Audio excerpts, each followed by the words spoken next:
This is TechCrunch. Wind power has run into some headwinds, and not the kind that spin its turbines. Recently, President Trump has decided to wage war against the technology, an unwelcome bit of friction that coincides with rising costs in recent years. Onshore wind power went for $61 per megawatt hour last year, according to Lazard, bucking a decade-long downward trend. We have a lot of headwinds, acknowledges Neil Rickner, CEO of wind startup AirLoom Energy, but he also argues that his company, which takes a different tack, could emerge a winner if it can weather the next 5 years. People are feeling the pain of $60 megawatt-hour pricing already, he said. Our modeling shows we can do that with a first-of-a-kind system. If we can be cost-competitive at very low volume with our first system, that's an indicator of where we can go. We think disruptively low, even without subsidy. Most wind turbines look like space-age pinwheels, their blades sweeping a large circle. AirLoom takes that classic turbine concept and deconstructs it.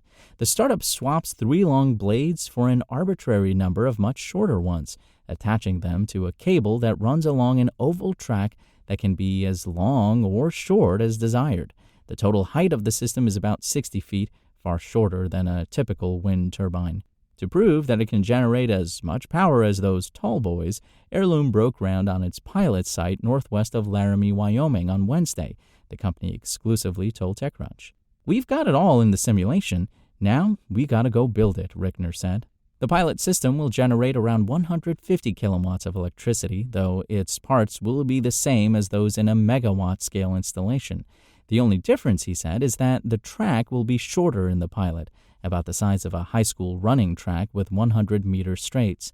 A future 3-megawatt system will have 500-meter straights. The space between the tracks can be used for solar panels or traditional farming. The blades are designed to allow farm equipment to easily pass beneath them. Rickner said that AirLoom is looking to deploy its first commercial-scale system in 2027 or 2028, a year or two later than he originally predicted in 2023. The first site could be a data center or a military base, he said.